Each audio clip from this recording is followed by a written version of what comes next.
Audio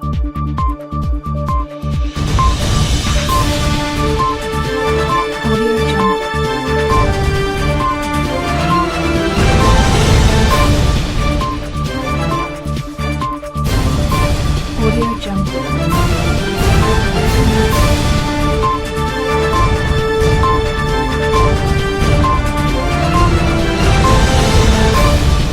Mais comment construire la paix sur des fausses communes?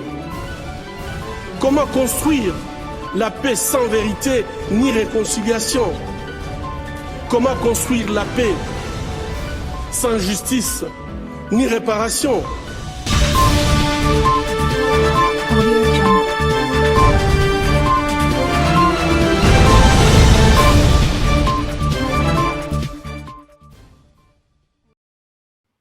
Bonjour à tous. Nous voilà de nouveau dans notre émission Chronique des Grands Lacs et comme d'habitude, notre invité c'est M. Hervé Chesville. Hervé Chesville, bonjour. Bonjour et bonjour à tous les vidéos spectateurs. Voilà une nouvelle terminologie que je devrais adopter. Pour moi, télé, ça veut dire de loin, voir de loin. C'est peut-être plus français quand même, hein? Non? Ah, il y a beaucoup de néologismes, hein. Une langue, une langue évolue. Moi, je combats contre les anglicismes. Donc, vidéo spectateur, bon, vidéo, c'est un mot d'origine latine, spectateur, c'est français, donc ça me satisfait. Télé aussi, télé, ça vient oui, bien sûr, bien sûr. Du grec, je pense. Télé, ça veut dire loin. Disons que téléspectateur, ça pourrait laisser penser que nous sommes sur une chaîne de télévision. Ben, tant mieux, on va devenir une chaîne. Hein? Je te le souhaite, je vous le souhaite beaucoup, oui, bien sûr. Voilà, voilà. Alors, on va entrer dans le vif du sujet. Notre sujet du jour, c'est en fait, c'est suite à notre émission avec un autre invité qui portait, cette émission portait sur l'assassinat de l'ambassadeur Luca Attanasio. Et vous nous avez envoyé un commentaire. Un commentaire, je vais dire pour ceux qui n'auraient pas vu ce commentaire, vous dites, vous, Hervé Chesville, donc vous écrivez, pour avoir travaillé pour le PAM, c'est-à-dire le Programme alimentaire mondial, pour avoir travaillé à Goma. Goma, c'est une ville de la République démocratique du Congo qui est à la frontière entre le Rwanda et le Congo, dans le nord du lac Kivu, au nord du lac Kivu. Je sais très bien, continuez-vous, je sais très bien que le déplacement de l'ambassadeur hors de Goma n'aurait jamais pu avoir lieu sans que le PAM demande un visa de sécurité au coordinateur des Nations Unies. Lequel visa n'aurait pas pu être accordé sans consultation avec les organes de sécurité du gouvernement de RDC, c'est-à-dire du Congo, et de la MONUSCO. La MONUSCO, c'est la mission qui est présente au Congo, la mission des Nations Unies pour la sécurisation de cette région et pour assister le Congo à ramener la paix. Alors, en lisant ce commentaire, je me suis dit, Hervé Chesville nous dit plusieurs choses. Ce message contient plusieurs choses. Hein. D'abord que vous avez travaillé pour le PAM. Or, dans toutes les émissions ou dans tous les articles où l'on parle de l'assassinat de l'ambassadeur d'Italie, on nous dit qu'il était l'invité du PAM.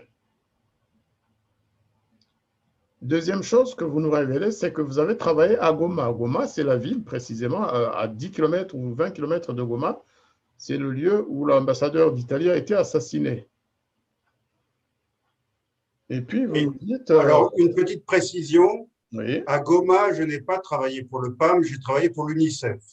Mais ça ne change rien au problème parce que les procédures sont identiques. Les procédures des Nations Unies sur le plan de la sécurité sont identiques, en fait. Comme vous dites, UNICEF ou PAM, hein, c'est des programmes des Nations Unies. Et sur le plan sécuritaire, ces organes suivent les mêmes règles. Absolument. Et vous continuez en disant donc que cela n'a pas pu se faire sans l'autorisation des Nations Unies, sans visa sécuritaire. Alors, expliquez-nous d'abord, vous avez en face de vous une carte de la région. Goma, c'est ici. D'après ce que nous avons eu à connaître comme information, l'ambassadeur se rendait de Goma vers le nord en suivant la nationale 12. La nationale 12, c'est celle en jaune, hein, Voilà, oui. qui va vers Rutshuru. Et dites-nous, d'après vous. Bon, alors, permettez-moi d'abord de commencer en exprimant mon émotion au sujet de cet assassinat qui m'a, comme tant d'autres, beaucoup choqué pour plusieurs raisons. Premièrement, comme vous l'avez dit, j'ai travaillé pour le PAM. J'ai également travaillé pour une organisation italienne à une autre période de ma vie, en Afrique également, en Ouganda. J'ai aussi beaucoup collaboré avec les missionnaires italiens, qu'ils soient comboniens, xaviériens ou autres. Et puis en plus, j'ai vécu à Goma. Bon, cet ambassadeur, je ne le connaissais pas. Il n'était sans doute pas encore arrivé au Congo comme moi j'ai quitté le Congo.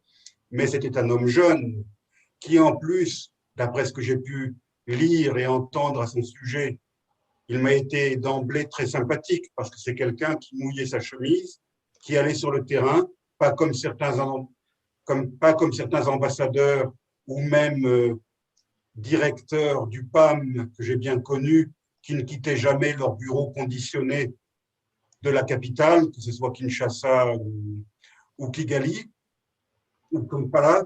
J'en ai connu beaucoup de ce genre-là. Lui, cet ambassadeur, semblait affectionner le terrain, il semblait être proche des gens, donc ça me l'a rendu tout de suite très sympathique.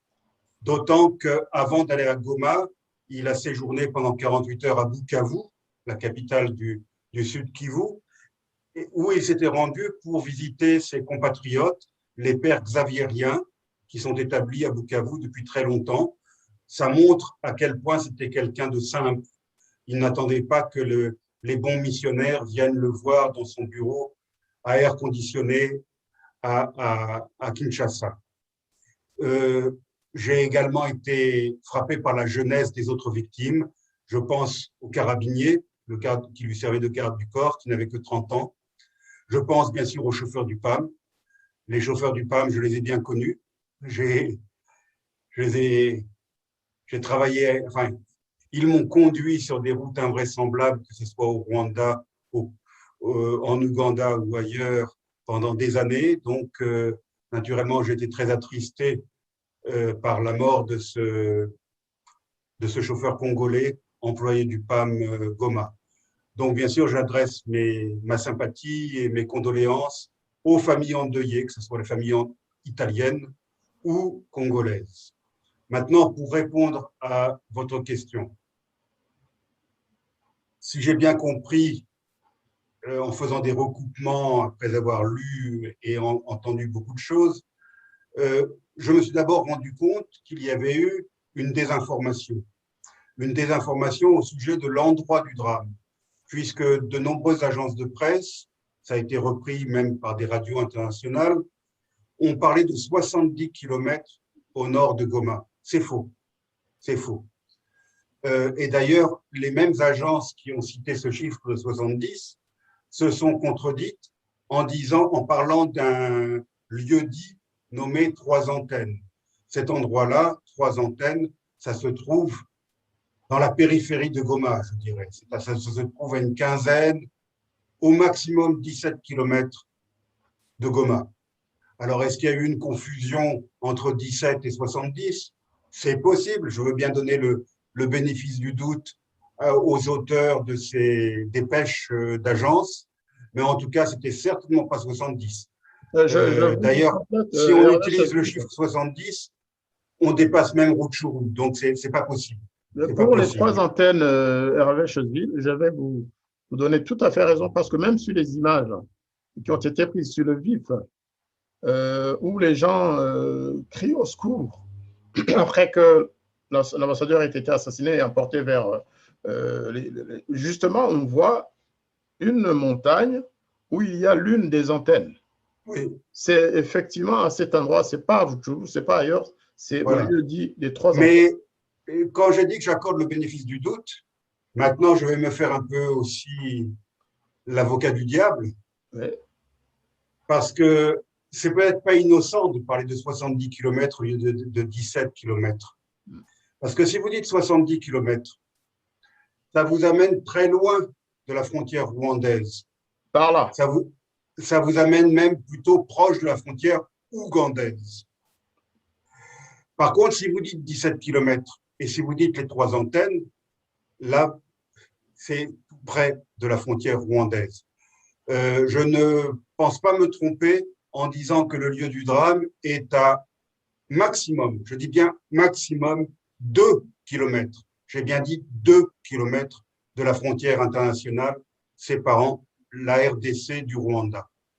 Je suis persuadé que les coups de feu ont été entendus depuis le Rwanda.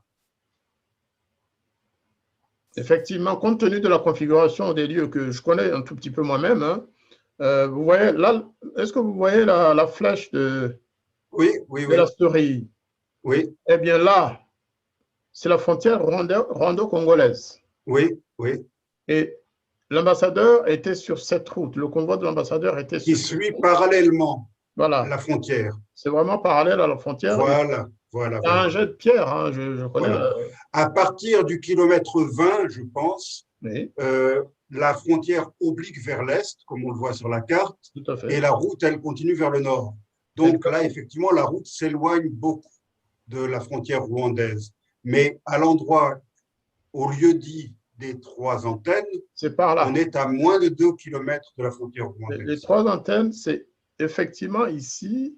Voilà. Le Nyiragongo, ça doit être, je ne sais pas. Alors, le Nyiragongo est beaucoup plus bas. Hein. Bon, moi, je ne peux pas montrer sur la carte. C'est vous qui êtes maître de la flèche. Exactement. Mais le Nyiragongo est au nord, nord-ouest, enfin nord de Goma, je dirais nord de Goma, hein, juste au-dessus de Goma. Là, il faut descendre la flèche. Voilà, au nord de Goma.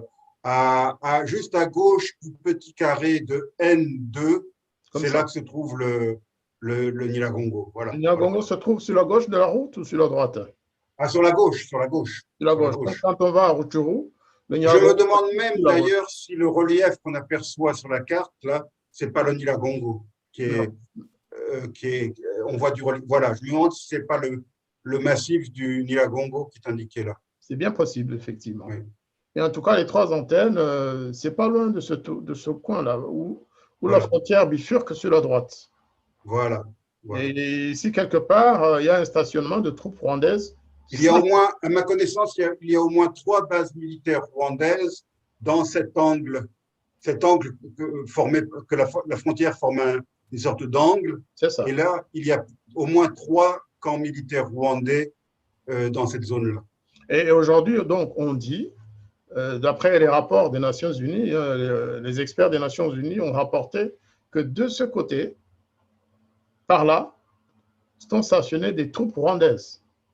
Oui, mais alors là, il faut faire très attention parce que souvent ces troupes sont comment dirais-je, quasiment intégrées avec les FARDC. Et certains même portent l'écusson congolais sur l'épaule. Hein. Donc, moi, je sais que quand j'ai vécu à Goma, hein, et arriver à faire la différence entre un militaire rwandais et un militaire congolais dans cette zone-là, c'est très compliqué. D'accord. Très compliqué. Et je ne pense pas, bon, j'ai quitté la zone depuis longtemps, hein, je ne pense pas que les autorités rwandaises seraient suffisamment stupides ou suffisamment arrogantes pour avoir des éléments clairement identifiables comme étant force de défense du Rwanda. C'est malheureusement ce que nous disent les populations locales. Hein. Peut-être que ça s'est fait avec l'autorisation de Kinshasa. Mais attention, parce que les populations locales ont un avantage sur nous. C'est qu'elles savent très bien différencier. Tout à fait. Moi, je ne savais pas forcément différencier. Mais eux, rien que peut-être à l'intonation, la manière de parler et tout, ils sont capables de faire la différence. Non, là, je parle des uniformes. Ah. C'est des militaires rwandais en uniforme. Oui, oui, oui, oui. de l'armée rwandaise qui serait de ce côté de la Mais frontière. s'il y en a, je Voilà. suis persuadé également qu'ils sont quasiment intégrés Mhm. dans, Ouais, dans des ils travaillent unités ensemble. congolaises. Ils travaillent ensemble. Ils travaillent avec Voilà, les voilà. collègues congolais, sans doute sur autorisation. D'ailleurs, le Bien président sûr, Tshisekedi l'avait bien sûr. annoncé il y a un an. Hein. Le Oui, président oui, tout à Tshisekedi fait. l'avait annoncé. Les services, c'est-à-dire que les services secrets des deux armées se sont rencontrés à Goma pour Oui, conclure cet accord et les modalités de son application. Maintenant, ça ne conclut à rien, mais toujours est-il que le lieu exactement où il y a eu cet assassinat, c'est dans la région, c'est dans la zone des trois et antennes. Et dans je cette pense région, il y a une que présence. vous avez tout à fait raison de souligner cet aspect géographique, Tout à fait. parce que sans aucune interprétation idéologique, stratégique ou autre, cette approche géographique nous permet d'exclure d'emblée une implication des FDLR. Tout à fait. Je n'ai jamais été un sympathisant des FDLR qui ont commis pas mal de dégâts à l'époque, enfin au Sud Kivu, à l'époque où je travaillais au Sud Kivu. Donc, je ne suis pas du tout un sympathisant des FDLR. Mais je pense que dans le cas qui nous intéresse, leur implication semble exclue, tout simplement pour des raisons géographiques. J'imagine mal des éléments des FDLR se promenant quasiment dans la banlieue de Goma et tout près de la frontière rwandaise. Ça me paraît hautement improbable. Ensuite, bien sûr, il faut se poser la question à qui profite le crime. Tout à fait. Moi, je pense que s'il y a des FDLR au Nord Kivu, ils sont loin de Goma. Et je pense qu'ils sont davantage au Sud Kivu qu'au Nord Kivu, d'ailleurs. Mais bon, je veux bien admettre qu'il peut y en avoir au Nord Kivu, mais certainement même pas. s'il y en a, il serait plus du côté de Rutshuru. Hein. Voilà. C'est pas à côté de Goma. Voilà. Alors, vous avez, en parlant de l'itinéraire suivi par l'ambassadeur Athanasio, vous avez parlé de Bukavu. Bukavu, Oui. pour ceux de nos téléspectateurs qui ne connaissent pas la carte de cette région, Bukavu, c'est ici. À l'extrémité sud du lac. Tout à fait, à l'autre bout du lac. Or, Bukavu, c'est là aussi que travaille le docteur Denis Mukwege, le prix Nobel de la paix. Très exactement, il travaille à Panzi, à Panzi, qui est une localité située au sud de Bukavu, à quelques kilomètres de Bukavu. Ah, ça fait partie en fait de Bukavu. Hein. Il faut prendre la route qui longe la Ruzizi. Hein. Il faut prendre la route qui va vers Bujumbura ou vers Uvira. Là, on passe immanquablement à Panzi. Panzi, que je connais également très bien. Je connais le docteur Mukwege. D'ailleurs, je l'ai rencontré à l'époque où je travaillais à Bukavu, bien avant qu'il soit célèbre comme il l'est aujourd'hui. Alors, si je parle de Bukavu, c'est aussi parce qu'on dit que l'ambassadeur Athanasio était un habitué de Bukavu. Oui. Son épouse aussi d'ailleurs, hein, parce qu'elle avait des projets qu'ils avaient développés tous les deux dans la ville de Bukavu et environ, et au Congo en général, pour les enfants. Et est-ce qu'il est facile d'imaginer que l'ambassadeur aurait pu quitter Kinshasa, qu'il se serait rendu à Bukavu sans faire un saut, ou aller dire bonjour à son ami le docteur Mukwege, ou tout simplement voir ce qui se passe dans les projets financés par l'ambassadeur?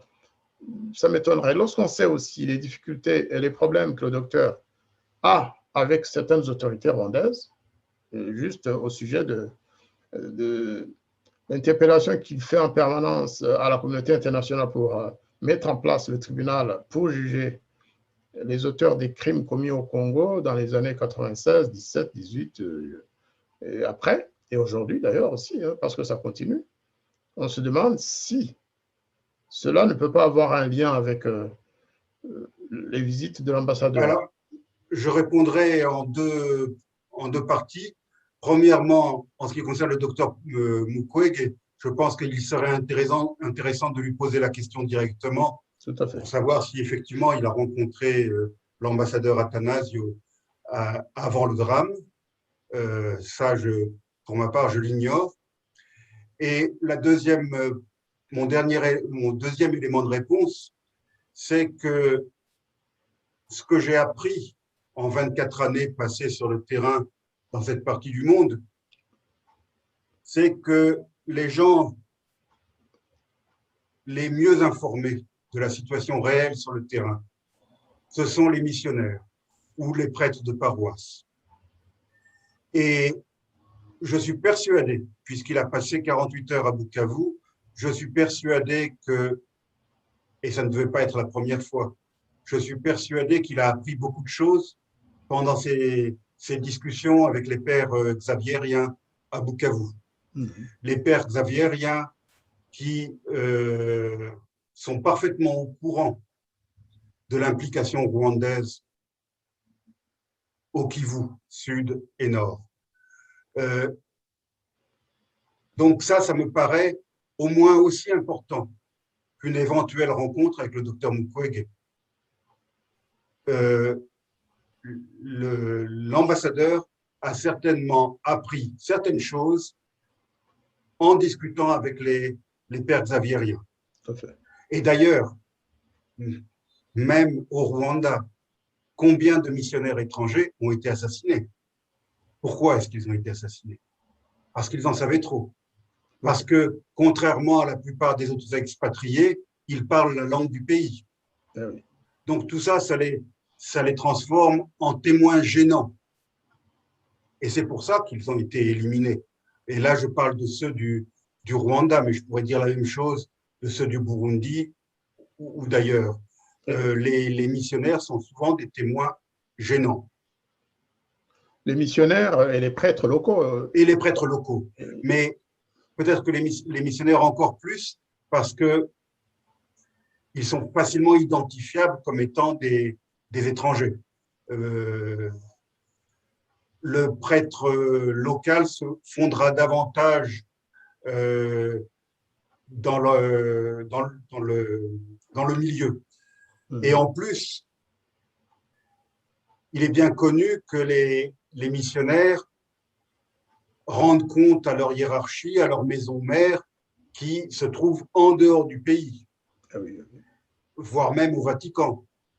On dit souvent, plus ou moins en plaisantant, que le Vatican est l'État qui a le meilleur service de renseignement au monde. Et pourquoi? Tout simplement parce que le Vatican a des sources d'information. Ce n'est pas une volonté délibérée d'espionner, mais c'est tout simplement que le Vatican a un réseau extraordinaire avec ses missionnaires, avec ses nonces apostoliques. Donc, le Vatican est capable de rassembler beaucoup plus d'informations et d'informations sérieuses qu'une ambassade ordinaire. Et en plus, quand on parle de cette région du Congo, les ambassades, elles sont à Kinshasa, presque 2000 km de la région. Donc, les missionnaires sont des sources d'information. Moi-même, je rendais toujours visite, comme l'a fait l'ambassadeur, dans mes fonctions au PAM, dans mes fonctions à l'UNICEF. J'ai toujours, quand j'allais en mission sur le terrain, je rendais toujours visite à la mission locale, qu'elle soit missionnaire ou au curé de la paroisse. Parce que, effectivement, si on veut faire une bonne évaluation de la situation, eh bien, il faut parler aux gens qui sont sur le terrain en prise directe avec la population. Et surtout les gens à qui la population fait confiance. Parce que, bien sûr, vous savez, quand vous êtes devant un prêtre belge, français, italien ou autre, vous avez tendance à vous lâcher. Quand vous êtes un paysan comme vous, de Goma, d'abord, vous passez au confessionnal. Le prêtre, il vous connaît très bien, il sait ce que vous avez fait la veille. Et vous avez intérêt à lui dire ce que vous avez entendu aussi, maintenant, au sortir du confessionnal. Et effectivement, les prêtres sont des gens très informés, très informés, et il est possible que l'enquête qui est en cours, si effectivement l'ambassadeur a visité les prêtres dont vous avez parlé là, eh bien, ça pourra servir. Alors maintenant, revenons à votre commentaire. Les autorisations, ce que vous appelez le visa sécuritaire, hein, le visa de sécurité, qui est accordé par les autorités locales, sans doute après échange, après consultation des organes. Je vais faire référence à ma propre expérience, et c'était d'ailleurs quelque chose de très frustrant pour moi. Je m'occupais entre autres de démobilisation d'enfants soldats. C'est ça. Il m'était impossible de sortir de Goma de manière improvisée. Absolument impossible. Hors de question.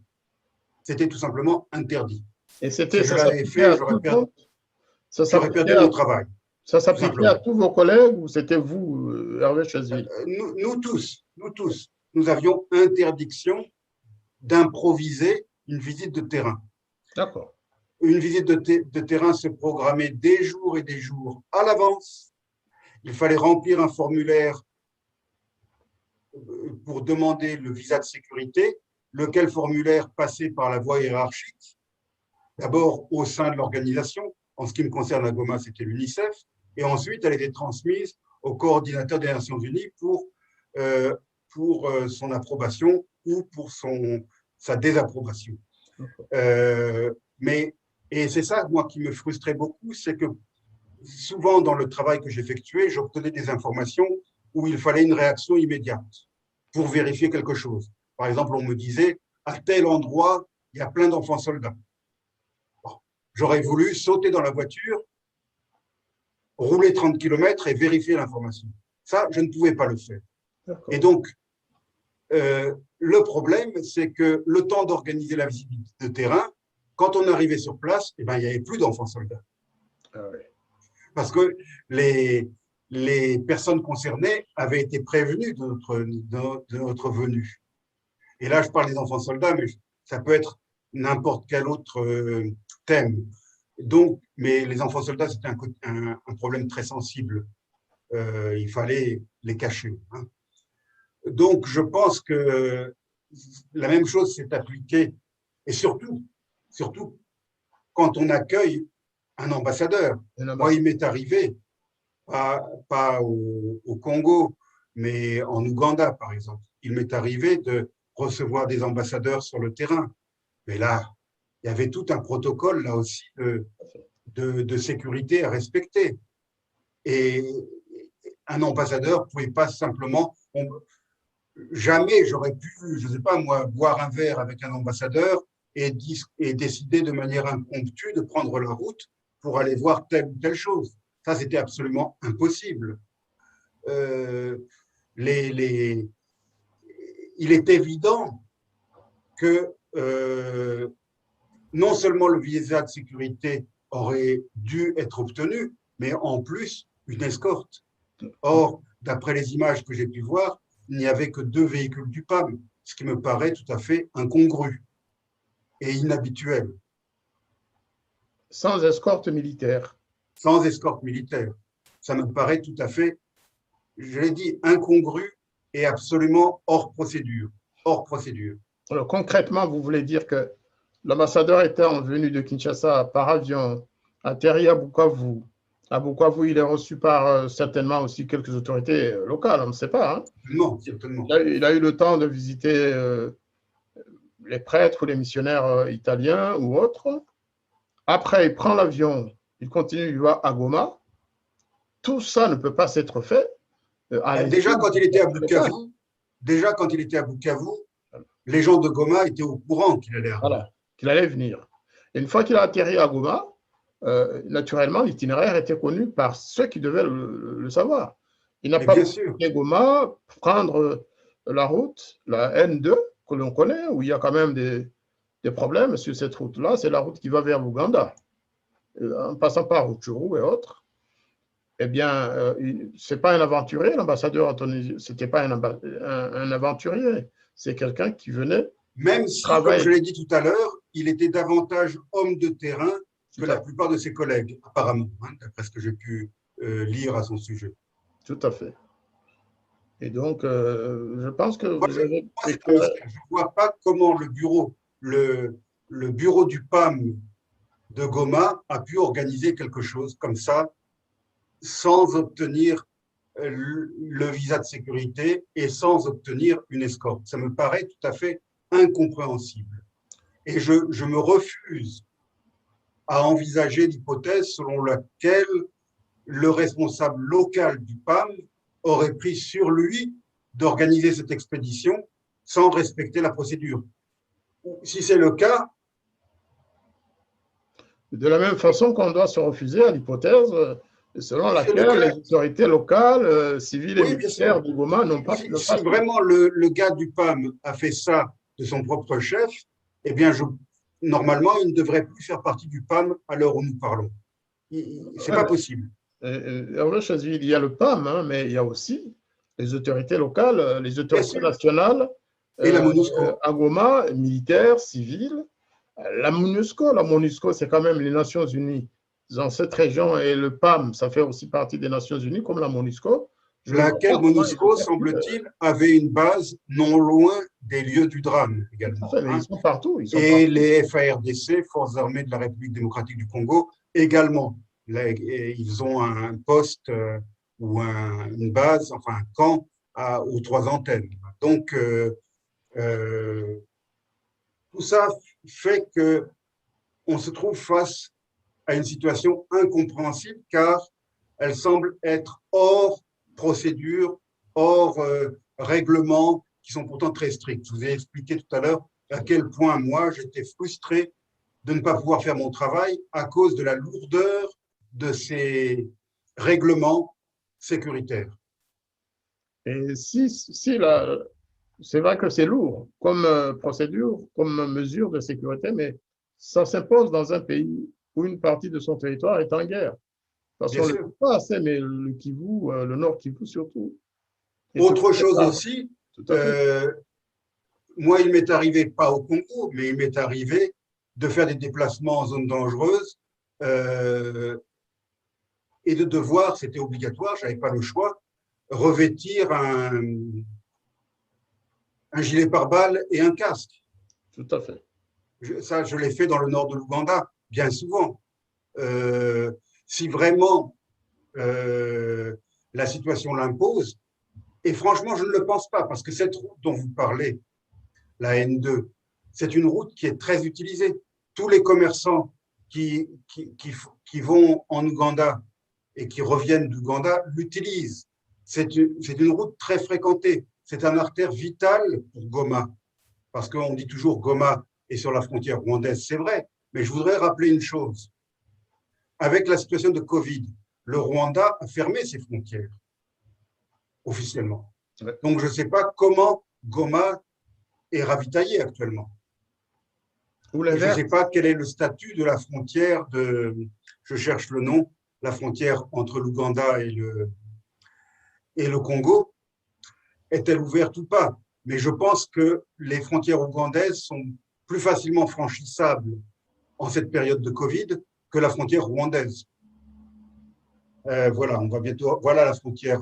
J'aperçois en haut à gauche là, la frontière ougandaise que j'ai souvent franchie. Alors là, c'est non, revenez. Revenez. Rutshuru. Voilà, la frontière ougandaise se trouve ici. Le poste au sud de la Bwindi Impenetrable National Park. Vous avez la ville de Kisoro. Voilà. Kisoro, vous prenez la route qui va au sud-ouest de Kisoro, la route jaune. Bunagana, voilà, le nom est revenu. Bunagana, c'est le nom de la localité qui est à cheval. Il y a un Bunagana Ouganda et un Bunagana Congo. C'est un poste frontière que j'ai franchi. Descendez la flèche. Par là. Remontez. Stop, voilà. Voilà Bunagana. C'est la route qui va de Rutshuru à Kisoro. C'est la route qui va de l'Ouganda à Goma. C'est la route la plus utilisée par les commerçants congolais. D'accord. C'est-à-dire que d'abord, elle va de Rutshuru à Kisoro. Voilà. Et elle va de Kisoro par Bunagana et elle descend vers Goma. Voilà. Avant, on ne rentre pas à Rutshuru. Lorsque vous approchez de Rutshuru, il y a un carrefour et il faut là obliquer vers le sud et descendre vers Goma. Tout à fait. Alors donc, cela nous ramène à l'hypothèse que l'ambassadeur a été assassiné parce que quelqu'un a dû informer un groupe de gens qui l'ont attendu. Si la route évident. est fréquentée, comme vous le dites, s'il y a beaucoup de Ou alors, on passagers, pourrait imaginer que c'est une bavure de la part des assassins, que les assassins visaient quelqu'un d'autre, qu'ils attendaient quelqu'un d'autre, et que l'ambassadeur s'est trouvé au mauvais endroit, au mauvais moment, ou alors qu'il a été témoin de quelque chose qu'il n'aurait pas dû voir. Enfin, on peut imaginer, on peut échafauder toutes sortes une bavure, mais les véhicules du PAM sont indiqués, hein, on le Mais voit. bien Donc, sûr. bavure, Ils ont d'énormes autocollants ouais, sur les portières, sur le capot avant, sur les portes arrière. Et normalement, si les procédures avaient été respectées, le véhicule de tête devait avoir aussi un drapeau de l'ONU tout à fait. accroché à son antenne. Donc, en tout état de cause, les assassins savaient à qui ils avaient affaire, au moins, C'est évident, que c'était des véhicules du PAM. c'est évident. C'était les Nations Unies, les passagers à l'intérieur. On peut en douter, mais si l'ambassadeur venait de Goma, c'est que quelqu'un a pu signaler aux assassins en disant il vient de monter, il est dans tel véhicule, il y a un convoi de 2 véhicules, faites ce que vous devez faire. D'ailleurs, ça peut corroborer aussi la déclaration de l'ambassadrice, Madame Athanasio. Oui, Il a bien dit que celui qui a trahi son mari, c'est quelqu'un de leur entourage, qui connaissait les allées et venues, qui connaissait notamment le programme de l'ambassadeur quand il était à Goma. Donc ça, on laisse ça aux enquêteurs. On ne va pas s'improviser. d'autant que nous sommes loin du terrain. Tout à fait, nous sommes loin du terrain. Alors, il y a un élément aussi important, c'est quand même que les organisations de la société civile congolaise qui travaillent pas loin de Goma, à Goma et environ, et dans le nord, elles ont déclaré que la zone concernée, effectivement, était occupée, enfin, ou en tout cas, il y avait une présence de troupes étrangères. Comme je l'ai dit tout à l'heure, cette route a une importance capitale pour Goma, parce que Goma n'est pas ravitaillé depuis Kinshasa. Kinshasa, on ne peut l'atteindre qu'en avion. En avion. Et donc, les commerçants, les boutiquiers de Goma, les restaurateurs, enfin, tout ce que vous voulez, les garages pour les pièces détachées, enfin, tout le reste, tout ça, ça vient de l'Ouganda, vu que la frontière rwandaise, sauf information contraire que vous auriez, mais à ma connaissance, la frontière rwandaise est fermée hermétiquement. Tout à fait. Donc, la frontière officielle, hein, celle de Goma-Gisenyi, oui, elle est fermée, mais les gens traversent surtout. Oui, il y a ce qu'on appelle petite barrière. Il y a voilà, grande barrière et petite barrière. Tout à fait. Mais bon, de ce côté-là, je pense que le Rwanda est un pays bien organisé, notamment au point de vue sécuritaire. Et je pense qu'effectivement, la frontière est. Bon, une frontière n'est jamais hermétiquement fermée, mais je pense que les autorités rwandaises ont pris les choses très au sérieux en ce qui concerne la fermeture de la frontière. D'ailleurs, une autre frontière que je connais bien, c'est la frontière avec l'Ouganda, et il y a eu des drames. Il y a eu plusieurs Ougandais qui ont été tués par les forces de sécurité rwandaises. Parce qu'effectivement, comme vous le dites, les petits commerçants locaux, pour eux, les frontières n'existent pas vraiment, et ils traversaient comme ça à pied ou à vélo, et il y a eu des drames. Depuis 1 an, il y a eu de nombreux drames sur la frontière entre l'Ouganda et le Rwanda. Les gens passent par ce qu'ils appellent les Panya Roads. Voilà. Les Panya Roads, voilà. Les routes des rats. Voilà. C'est par là qu'ils passent, et certains parviennent à passer, d'autres, ils laissent leur vie. Hein. Exactement. On parlera de ce dossier à une autre occasion, mais là, ce que vous nous avez vraiment apporté, c'est surtout de savoir les procédures de sécurité, les procédures d'autorisation d'aller et venir dans cette région, surtout en période justement d'insécurité comme maintenant, parce que même une visite du PAM sur le terrain ne s'improvise pas. Elle se prépare au moins 1 semaine à l'avance, le temps d'obtenir, de faire remonter la demande par voie hiérarchique et le temps qu'elle redescende. Donc, il faut compter au moins 1 semaine. Et là, c'est encore pire puisque le PAM amenait un ambassadeur sur le terrain. Donc, ce n'était pas une visite ordinaire. Ce n'est pas une visite ordinaire. Très bien. Écoutez, Hervé Chesville, je vous remercie beaucoup pour votre contribution à l'information que nous devons porter à nos auditeurs et à nos téléspectateurs. Il est important, effectivement, qu'on interroge les spécialistes. Je pense que nous serons bientôt en relation avec un habitant de la région, parce qu'on a déjà été contacté pour ça, des habitants de cette zone qui ont des informations plus ou moins précises. Une fois encore, nous ne sommes pas en train d'enquêter parce que ce n'est pas notre rôle, mais c'est vraiment pour en savoir davantage. La vie d'un ambassadeur a été emportée accidentellement ou pas, mais en tout cas, il y a eu un assassinat d'ambassadeur d'un pays ami de la RDC. Les responsabilités sont sans doute partagées. Une fois encore, il y a eu des assassins, mais il y a des responsabilités politiques ou diplomatiques. Ça, c'est sûr, on le saura. Et maintenant, il faut réfléchir aux conséquences que ce drame aura sur l'équilibre régional. Parce que une fois que l'on connaîtra la vérité, naturellement, quand on saura qui a commis l'assassinat de l'ambassadeur, là, ça peut avoir pas mal d'impact sur le plan diplomatique et sur le plan régional même, sur le plan régional. Et j'espère que les autorités italiennes, le gouvernement italien, ne va pas lâcher le morceau, comme on dit vulgairement. Parce que je pense à d'autres gouvernements étrangers, comme par exemple le gouvernement canadien, qui a trop rapidement tourné la page sur l'assassinat de ses ressortissants, je pense au Rwanda. J'espère que le gouvernement italien, et ses premières réactions semblent indiquer qu'ils ne sont pas prêts à tourner la page.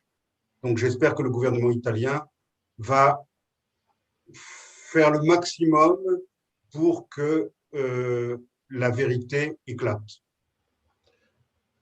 Vous pouvez parler aussi de la France, parce que l'attentat du 6 avril 1994 a quand même emporté la vie de 3 Français.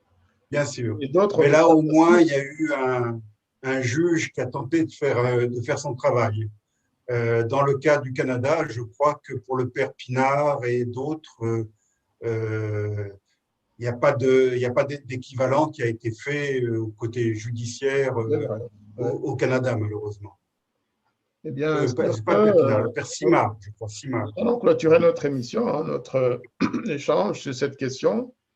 Une fois encore, nous remercions notre ami Hervé Chesville pour son apport, parce qu'il connaît très très bien la région des Grands Lacs, parce qu'en ce qui concerne l'assassinat de l'ambassadeur Athanasio et du PAM notamment, Hervé Chesville connaît les procédures en interne au sein de ces organismes des Nations Unies, mais aussi et surtout dans leur relation avec les autorités nationales et locales.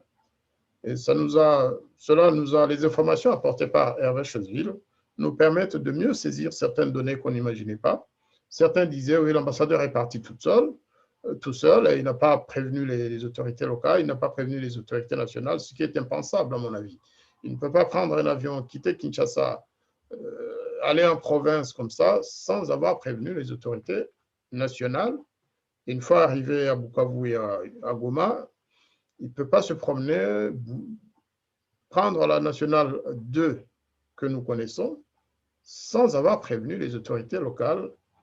C'est impensable, et des Nations Unies surtout. Donc, sur ce, je vous demande, Hervé Chesville, éventuellement,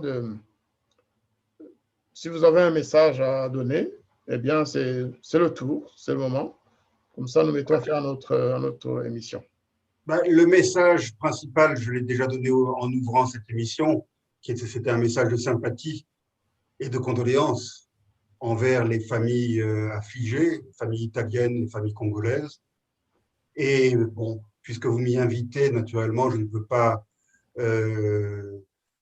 pas quitter votre plateau sans saluer tous ceux qui me connaissent, qui se souviennent encore de moi, que ce soit à Goma ou à Bukavu, ou même au Rwanda, puisque je sais que vous avez de nombreux vidéos spectateurs au Rwanda également. Donc, je les salue tous et je leur dis que Je pense beaucoup à eux et je pense beaucoup à la situation qu'ils vivent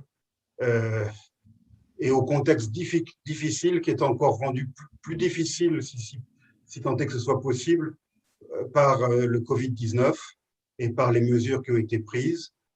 Je sais combien ça affecte la vie des gens les plus humbles. Je sais comment ça affecte les petits commerçants, les gens qui ont des petits métiers. Et c'est à eux tous que je pense en cette période difficile. Eh bien, je vous remercie beaucoup pour ce message poignant, un message très humain et humaniste. La Voix des Grands Lacs, c'est son devoir aussi de porter ce genre de message à nos populations, aux populations locales, aux populations de Goma, de Gisenyi, du Rwanda, du Burundi, pour qu'elles sachent qu'elles ne sont pas seules dans le combat pour la vie et pour la paix. Nous sommes tous là, nous contribuons d'une certaine manière à faire connaître la situation dans notre région et surtout. Et c'est ça la magie de l'Internet. Parce que quand je travaillais à Goma il y a 20 ans, des choses pouvaient se passer sans qu'elles ne soient connues immédiatement. Maintenant, là, cette situation a complètement changé. Un drame comme celui que nous avons vécu dans le cas de l'ambassadeur d'Italie, ça a fait le tour du monde en quelques minutes. Tout à fait. Et c'est ça que les dictateurs doivent comprendre. Et je pense en particulier, sans aller trop loin, je pense aux généraux birmans qui ont voulu rééditer le scénario de 1988, mais ce qu'ils n'ont pas compris, c'est qu'on n'est pas en 1988, on est en 2021 et qu'on ne peut pas massacrer ces populations impunément sans que le reste du monde le sache. Donc, si c'est valable pour la Birmanie, c'est également valable, bien sûr, pour la région des Grands Lacs. C'est le même message qu'on peut adresser aux autorités rwandaises, parce que tout ça tourne, bien sûr, autour d'un incident qui a eu lieu au Congo, mais un incident où pourraient être mêlées les troupes, les forces armées rwandaises. Il faut vraiment que les choses changent. Il faut que s'il y a des troupes rwandaises sur le territoire de la RDC, que ces troupes soient retirées, qu'il y ait une vie normale dans cette région, que les deux pays fassent la paix, une paix des braves, hein, de façon sérieuse, qu'il y ait des négociations à la limite, s'il y a des prétentions d'un côté comme de l'autre, mais qu'il y ait respect de la souveraineté de la République démocratique du Congo. C'est tout ce que les populations locales demandent. Elles n'ont besoin que de vivre en paix et que les pays voisins leur laissent cette paix. Parce que le développement de la région passe par là. Le développement de la région passe par la paix, passe par la justice. Il y a eu trop de crimes dans cette région. Voilà un prix Nobel de la paix qui demande qu'il y ait enfin une juridiction internationale pour juger les auteurs de ces crimes contre l'humanité, de ces crimes de génocide éventuellement et de ces crimes de guerre nombreux. Eh bien, qu'on laisse la justice faire son travail en toute indépendance, en toute liberté, et que les Congolais commencent à jouir de leur souveraineté nationale. Je remercie nos auditeurs, je remercie nos téléspectateurs et nos amis qui suivent La Voix des Grands Lacs. Et je vous invite à une prochaine émission sur la question de la souveraineté et de la paix dans la région des Grands Lacs. Merci beaucoup. Merci à vous. Merci. À bientôt.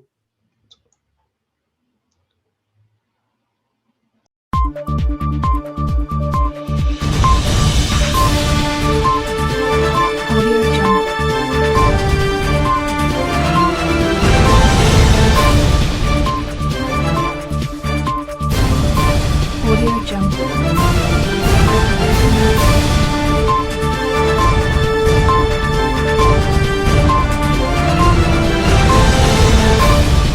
Mais comment construire la paix sur des fausses communes? Comment construire la paix sans vérité ni réconciliation? Comment construire la paix sans justice ni réparation?